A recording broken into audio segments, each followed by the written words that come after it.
afternoon to help us celebrate the dedication of this new monument. For those of you that may be unaware, Patterson Fan is an industrial fan manufacturer located in Blythewood, South Carolina. We actually make things. Yay! If you've ever received a package from UPS or FedEx, odds are the guy loading that truck was being cooled off by a Patterson Fan. Or if you've ever bought anything from Amazon or a similar website, odds are the person that picked that product off the shelf and put it in a box was cooled by a Patterson Fan. Or if you've ever bought a product that was made in the United States, whether it's some steel or a bicycle or kitchenware, odds are that our fan blew on somebody in that building that was making that product. So we're proud to be an American company and a South Carolina company and a Richland County company.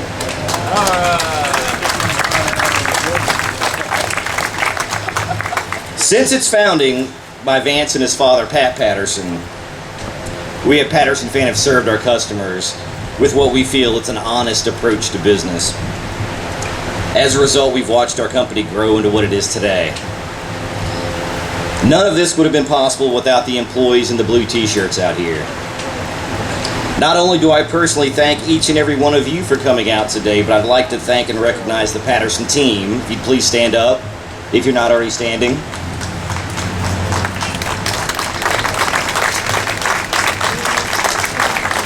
These folks make it happen every day. And in appreciation for their efforts, the management at Patterson Fan made a decision. We decided to permanently recognize each and every one of these employees for their past and continued efforts. This monument is dedicated to the children and citizens of Richland County, but bears the name of each one of these folks on a bronze plaque on the back side of this. This plaque is permanently attached. It's everlasting, and that's a permanent way of us saying thank you to all the employees that helped make Patterson what it is. Now, none of this could have been possible today without the help of Vance and Mary Jo Patterson. I assume Vance is up here, Mary Jo is somewhere around? Right back here. They're the founders of Foundation Forward, and Vance will tell you all about their story in just a few minutes. Reverend Estep?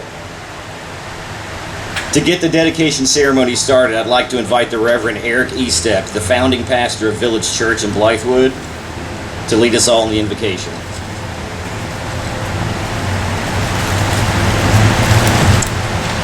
Thank you. Let's bow for a word of prayer. Heavenly Father, we are grateful for the privilege that you have given us to live in this great country. And God, we thank you for the state that we live in. Father, we thank you for those who came before us, who had a vision, who had a dream to create a nation that would honor freedom, and God, that would honor you. Heavenly Father, I pray that as we go through the ceremony today, that we will be reminded of your goodness to us. God, I thank you for sharing and putting on the hearts of our founders the dream of freedom. God, I pray that we would honor you. God, that we would be protectors of freedom as well. And I pray these things in Jesus' name. Amen.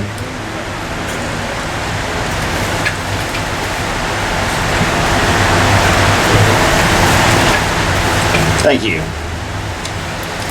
I'd like to introduce you to the 1st Battalion, 34th Infantry Regiment Color Guard, led by Drill Sergeant Lawrence.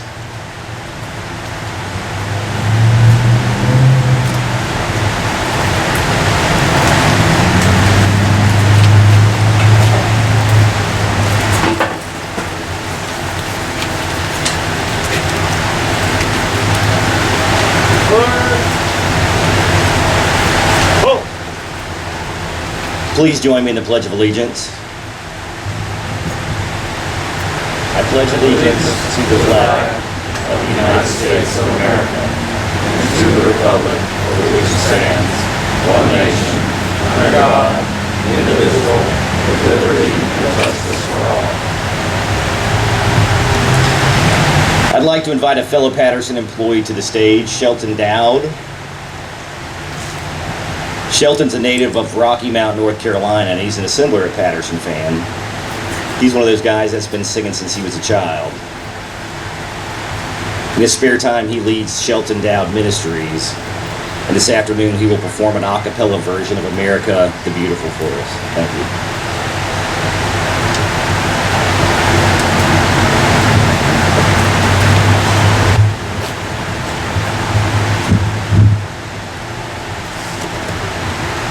Oh, beautiful for spacious skies, for amber waves, oh,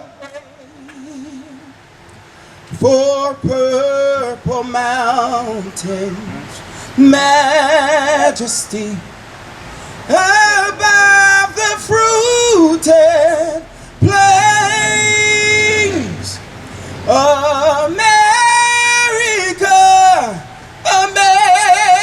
America, God shed his grace on thee and crown thy good with brotherhood from sea to shining sea. Oh, beautiful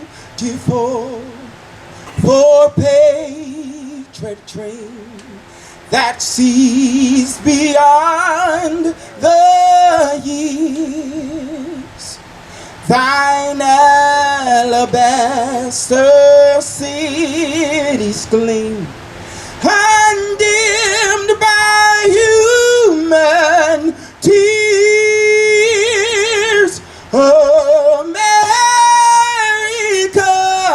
America, God shed his grace on thee and crown thy good with brotherhood from sea to shining sea.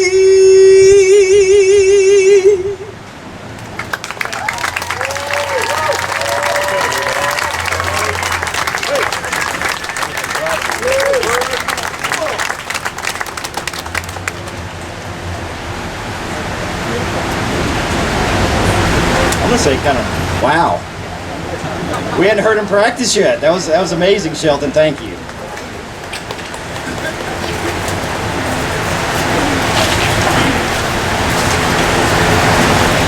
I'd like to recognize the members of County Council in the front, if you don't mind standing, just so everybody can see who you are.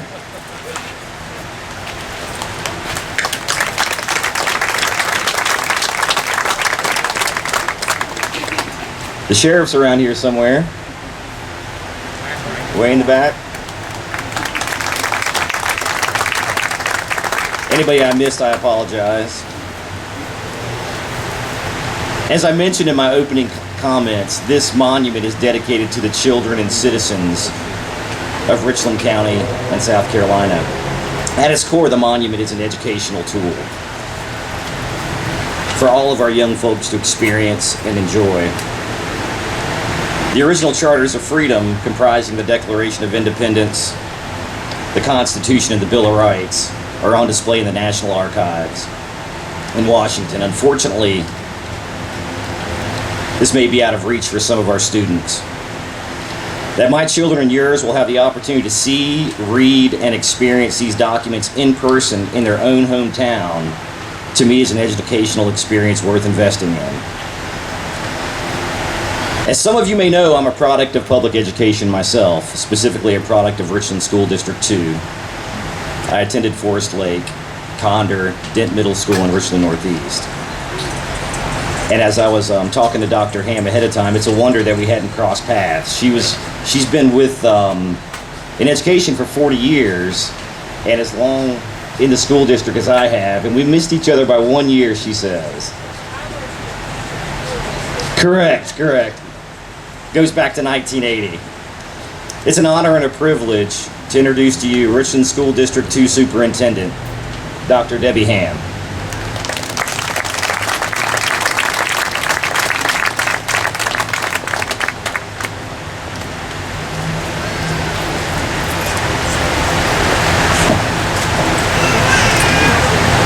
Good afternoon, everyone. It is wonderful to be here. To all of the dignitaries present, Chairman Rush, other elected officials, students, and community members, it is a true joy for me to participate in this event.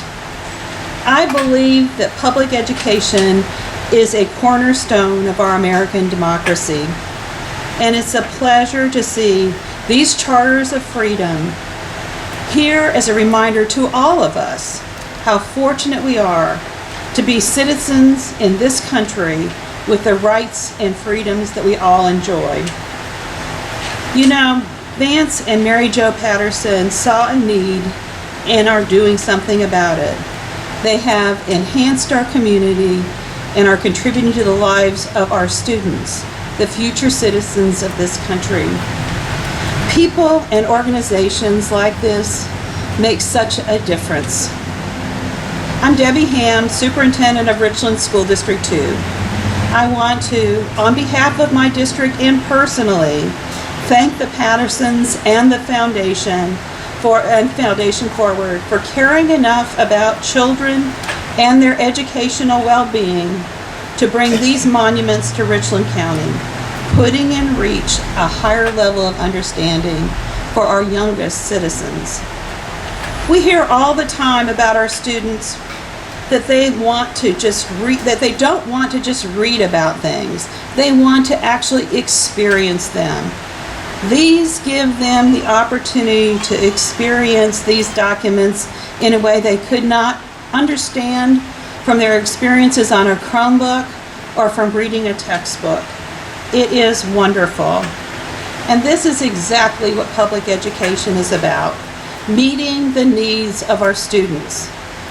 This shapes lives in promising ways. As you know, public school educators cannot do it alone. It takes our community in partnership with us to make us successful. So I am particularly grateful to be part of this dedication ceremony. In Richland School District 2, we have what we call our 4 squares that lie at the heart of our mission of preparing students for success in all the stages of their lives. Their learning, character, community, and joy. When you offer opportunities like this for children and adults, you change their circumstances, you brighten their future, and you make our community better. We know the power of working with our entire community. The parents, the taxpayers, the businesses, the elected officials. These and many other folks play an essential role in ensuring that our students are successful. Working together, we provide the real-world knowledge our students need to be productive members of society. In kindergarten, our students begin to learn the purpose of rules and laws. They're taught the qualities of good citizenship, including honesty, responsibility, respect, fairness, and patriotism. At the young age of 5, they learn about the values of American democracy and about important figures including George Washington, Abraham Lincoln, and Martin Luther King Jr. Neil Postman, in his book titled The End of Education, Redefining the Value of School, wrote, "Public education does not serve a public, it creates a public. And in creating the right kind of public, the schools contribute to strengthening the spiritual basis of the American creed. The question is not, does or doesn't public school create a public? The question is, what kind of public does it create? I believe that one of the best ways to create a better public while celebrating our great country is to learn as much as we can about it. Lifting the laws of our land, the Declaration of Independence, U.S. Constitution and Bill of Rights, from the pages of textbooks and Chromebooks and placing them boldly on display at the heart of our county will create a better public. It is my hope that trips here to see these monuments will transcend into trips to the State House, to the Veterans Memorial, to the Simon site, and other historical places right here in Columbia. These are all classrooms without boundaries. Students, when you visit this site, think beyond the words on these stones. Imagine what it was like in the 1700s. Think about our founding fathers and what it must have been like for them to take on such an enormous task, making and shaping history, forging a framework that governs our world today. But remember, your destiny belongs to you. Your future is in your hands. Realize the great impact that education will have on your life. Finally, remember the liberties we enjoy should never be taken for granted. Take time to see how beautiful America really is. Learn your history. Always be advocates of a more perfect union. Thank you, Foundation Forward, for this contribution and for making our community one where students can have an appreciation of their history, realizing their good fortune of being citizens of the United States of America. I'm proud to be part of this today. I can only imagine our founding fathers would be proud too. Thank you so much.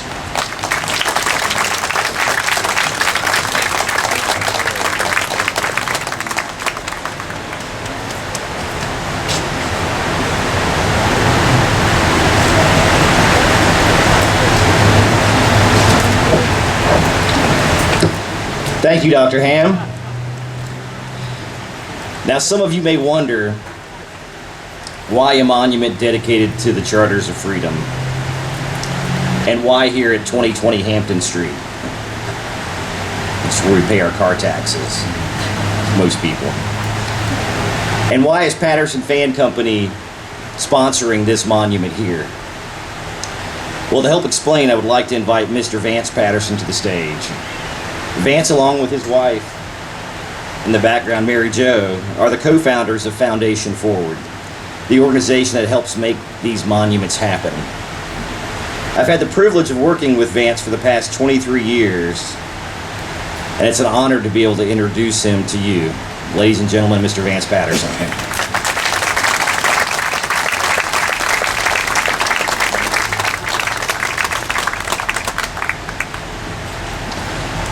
Wow, thank you everybody for showing up today. This is so important, and I know everybody here is busy doing other things, so I really appreciate you being here. As Thomas said, my name is Vance Patterson. I'm from Burke County, North Carolina. That's about halfway between Hickory and Asheville. I'm a father of 4, married 41 years to my wife Mary Jo, who is a mother of 4. I am very proud to say that I am a manufacturer. As Thomas said, we have a company that actually make things out of metal and ship them across the country and around the world. One of the proudest things, or most accomplished things I've done, is bring this group of employees together to do what they do. They are really good at what they do, and that allows us to do something like this today. Before I get started, I'm sure all of you realize that a monument like this doesn't just happen. A lot of people take part in putting it together. So I'm going to read a list, and it's a little bit long, but I think it's really important that these people hear their names at an event like this, so you know and they are recognized as having brought this together. First one I talked to make this happen was back in June 25th, 2015, and that was Butch Wallace.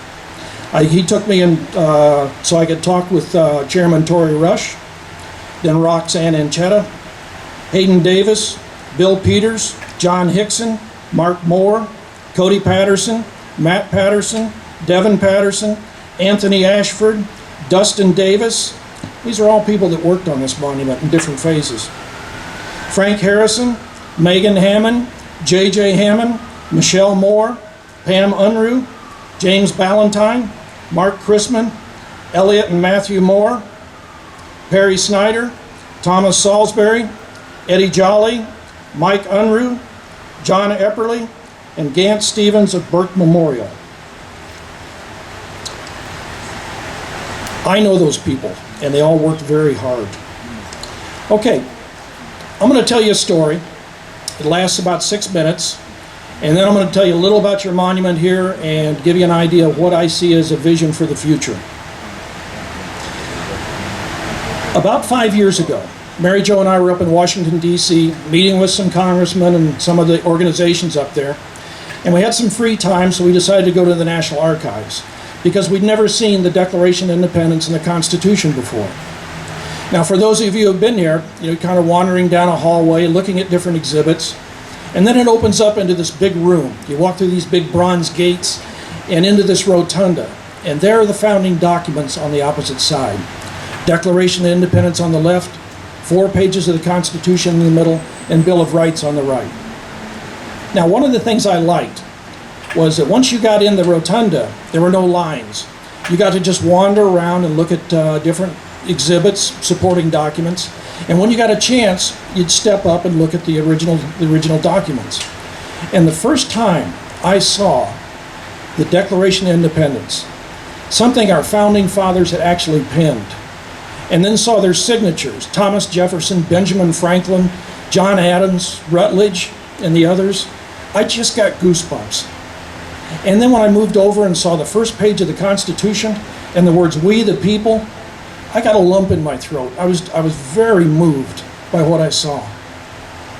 When I moved down and saw the Bill of Rights, 2 things you ought to know about the Bill of Rights. First of all, there is no historic document of the Bill of Rights.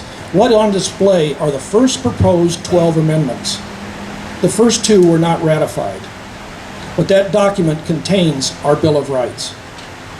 Second, you almost can't read it anymore. It is so faded in bad repair. You almost can't read the writing.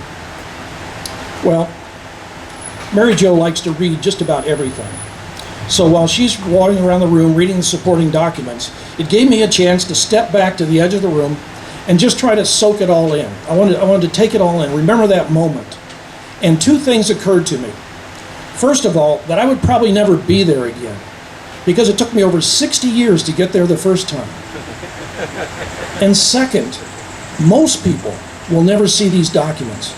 Even though it's free and open to the public, there's just so much to do up in Washington. All the other monuments, the museums, all the government buildings, that people just don't get a chance to get over to the National Archives. And then we left. Now, some of you probably know I ran for U.S. Congress in the 11th District of Western North Carolina back in 2012. And I tell people, I never studied so much in all my life, not in high school or college as I did when I was running for Congress. Because see, we were having 2 and 3 debates a week over 17 counties. And they were asking questions about the environment and immigration and the economy and taxes and the military, foreign governments, and on and on. And to me, embarrassment is a tremendous motivator. I didn't want to be in front of an audience of 150 people and not be able to address a subject for at least 2 minutes.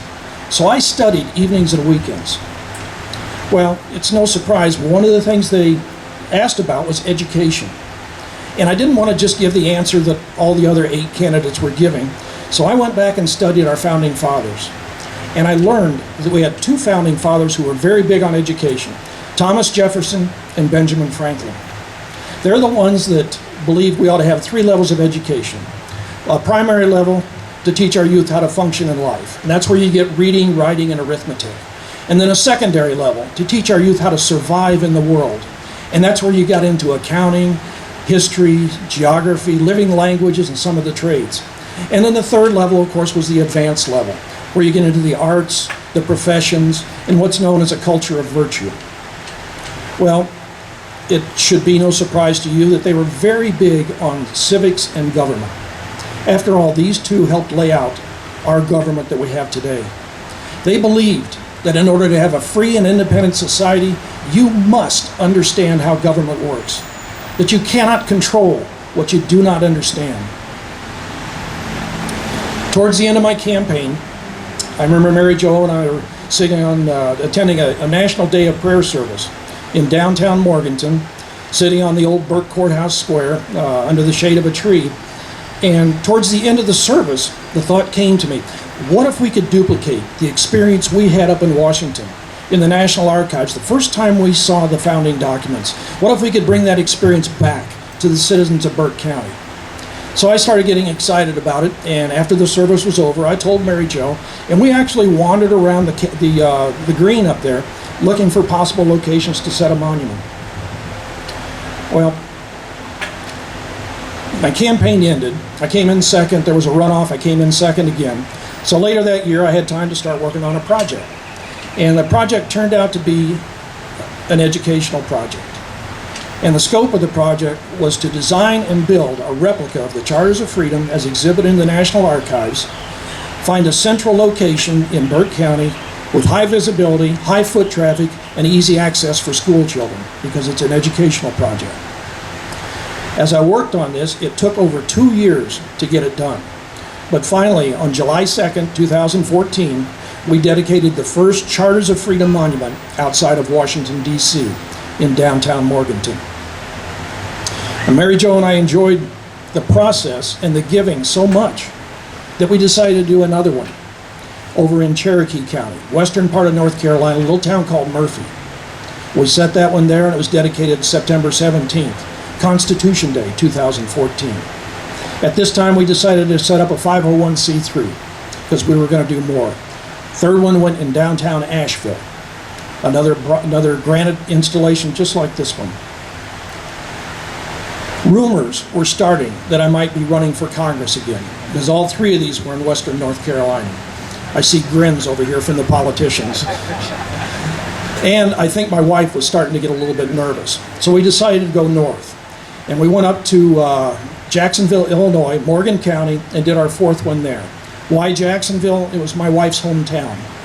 And after 41 years, we went back there, and she got the key to the city, which couldn't have made me any more proud. That's a pretty high bar for a husband to be able to do.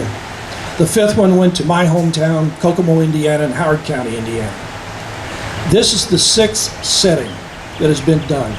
It is the first one to be in South Carolina, and as Thomas has said, this is a gift from the employees of Patterson Fan Company to all the citizens of South Carolina.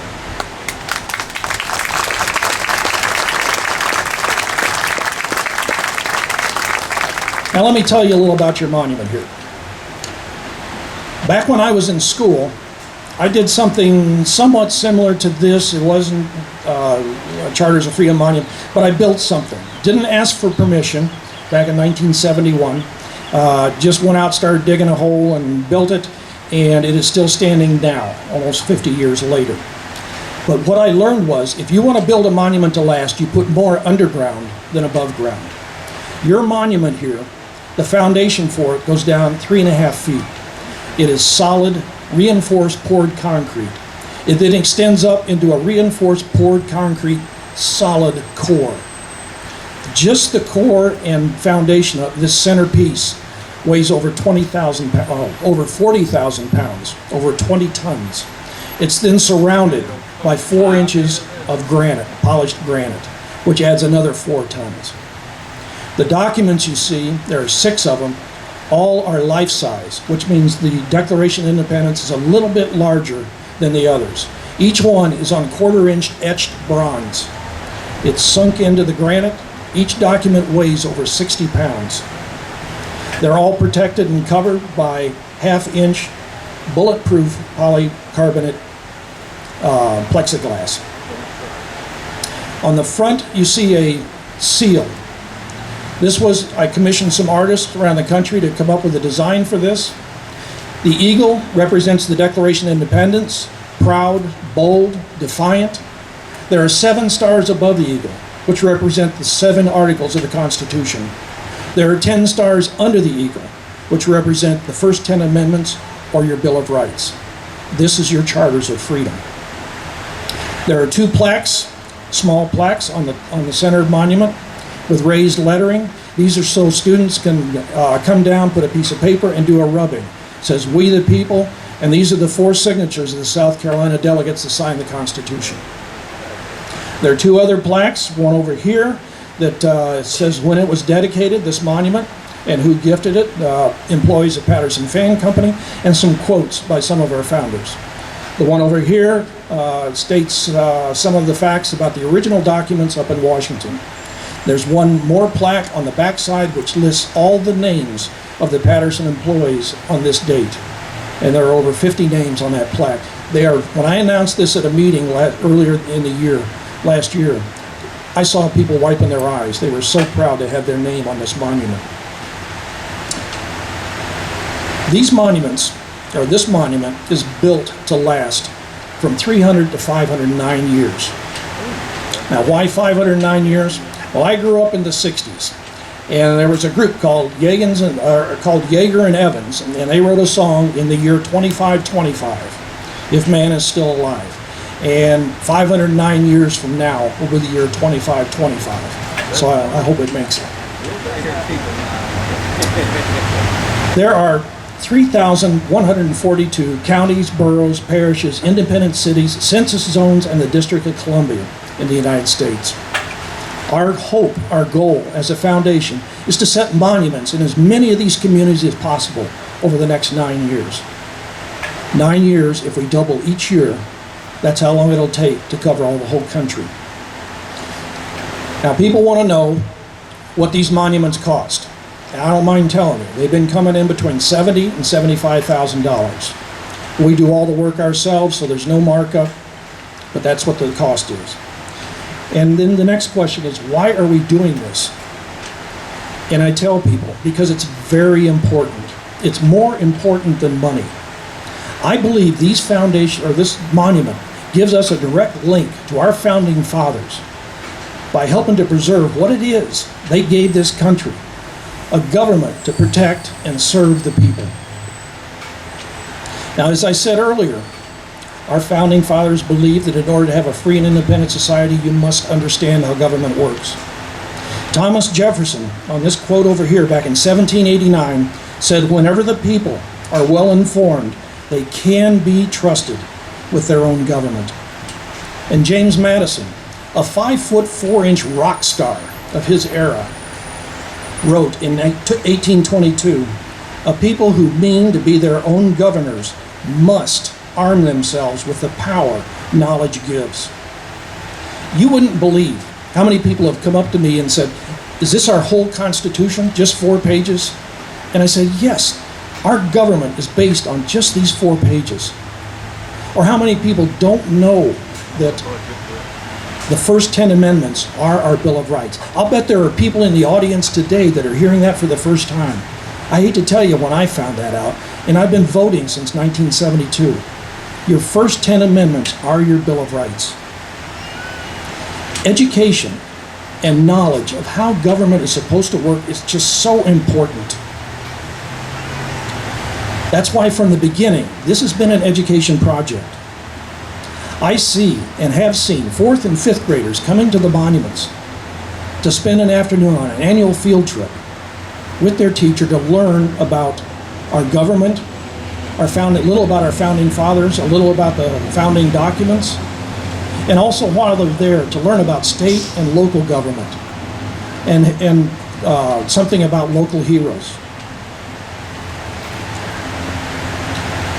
I learned the other day that up in the National Archives, they will have overnight campouts in the rotunda with school kids so they can learn more about it. And I ask you to imagine, if you will, you're driving past here on a Saturday evening, and you look over and you see your child or your grandchild with their community service group or their scouting troop camped out for the night to stand watch over your charters of freedom. They may be sitting around a well-contained campfire, listening to stories about our founding fathers, what they went through to give us these documents. And then later in the evening, they may see a patriotic movie like 1776 or The Patriot. And then when it's time to go to bed, they divide up in twos and take their turn standing watch over your charters of freedom until daybreak.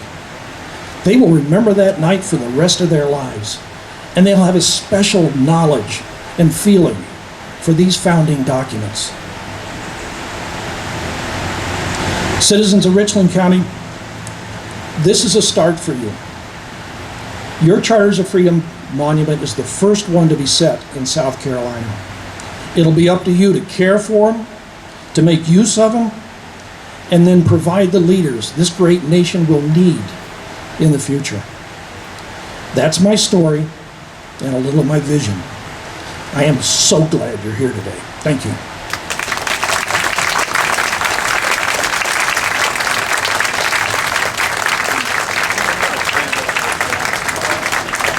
How you doing?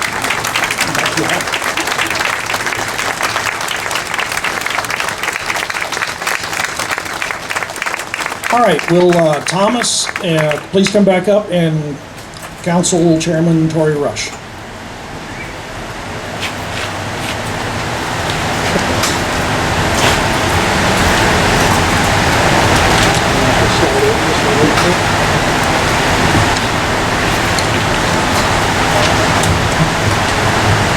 Councilman Rush, Thomas and I now turn the responsibility and honor for your charters of freedom over to the Council of Richland County. A gift from the employees of Patterson Fan Company to the children and citizens of Richland County and the state of South Carolina.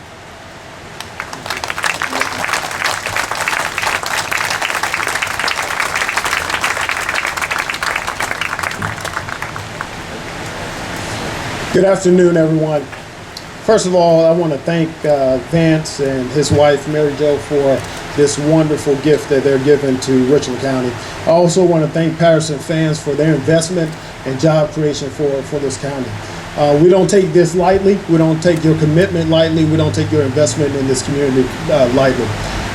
When Vance invited me out to his manufacturing company almost a year ago now, and wanted to explain to me exactly what he wanted to do for Richland County. And he explained that story that he gave earlier. I was blown away. I was blown away for a couple of reasons. One is, his commitment to the children of this county. His commitment to make sure that they get the education that they need around important issues like our government. And I thought that was extremely important. So when he asked that we be the first one, Richland County be the first county in the state to have the charters of freedom. I thought it was a great idea. Brought it back to Richland County and my colleagues who's here, and it was unanimous. Everyone came on board and thought this was a great idea to make sure that our young folk and our citizens are educated about their history and their history about this country and of their community. So with that being said, I want to thank you again for this great gift. The donation of $75,000. There were no public dollars other than public input in this process. So being able to have our citizens be a part of the process and make this type of commitment is extremely wonderful, and we thank you on their behalf. I also want to thank Butch Wallace, who introduced me to Vance Patterson and Congressman Wilson's office. I saw some representatives from Senator Senator Graham's office, and I think Senator Clyburn's office is here as well. So I want to thank you all for being a part of this wonderful event, and thank you again on behalf of Richland County.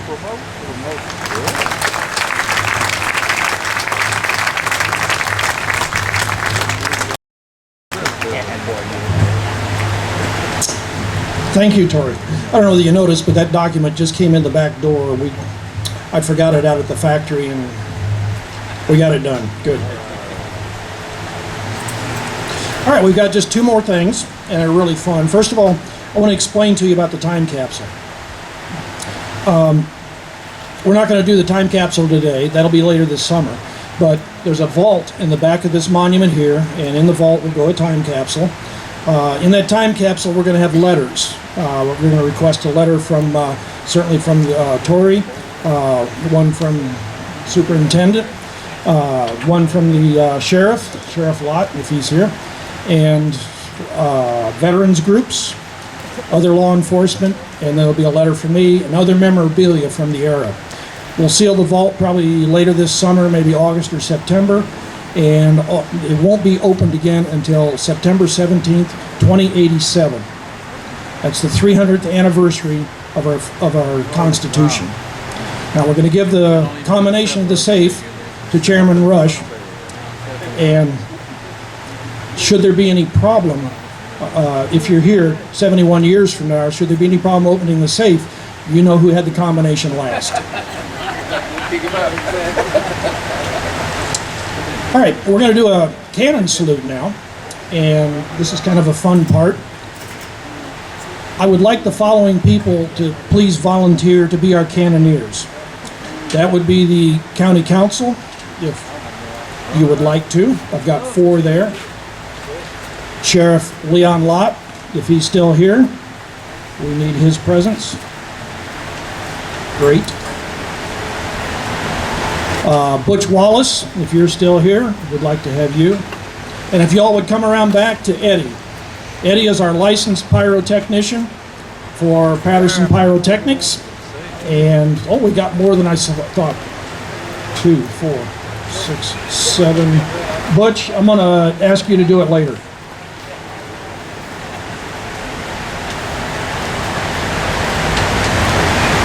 While they're setting up back there, I knew I wanted to do a cannon salute, but I didn't know how many times I'm going to fire it. I thought 21 was too many, and certainly that's, I found out it wasn't even appropriate.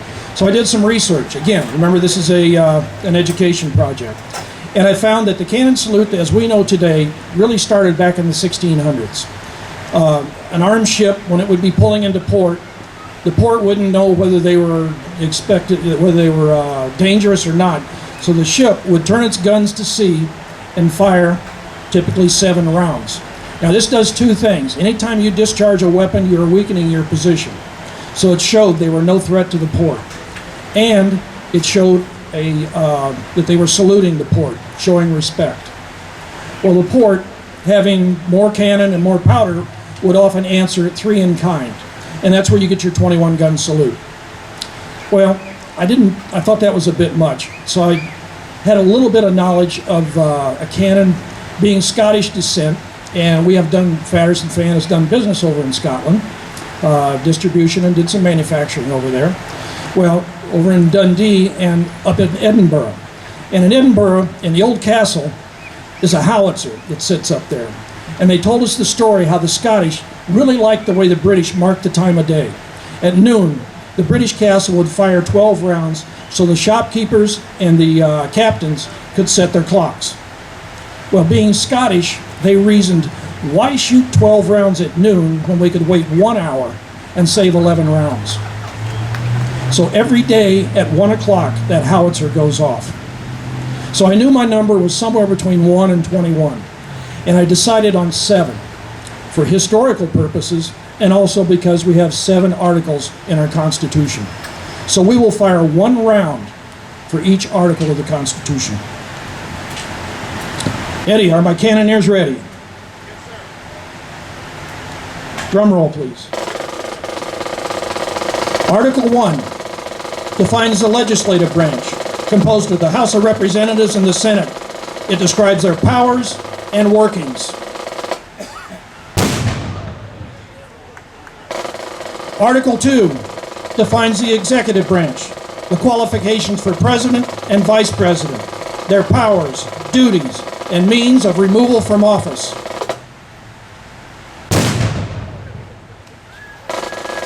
Article 3 sets up the judicial branch, the Supreme Court, and the court system. It protects the right of trial by jury and defines treason. Article 4 regulates the state powers and their interaction with the federal government.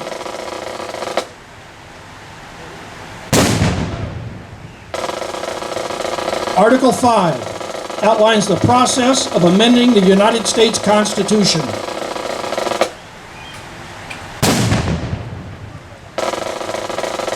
Article 6 sets up the status of the United States Constitution as the supreme law of the land, to which all must be loyal, including the legislative, executive, and judicial.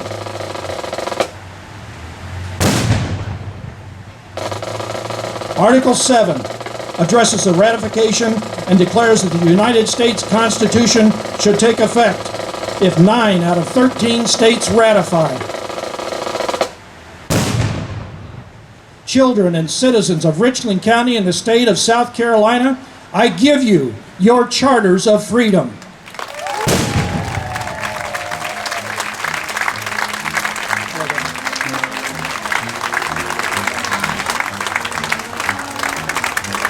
We can go that way.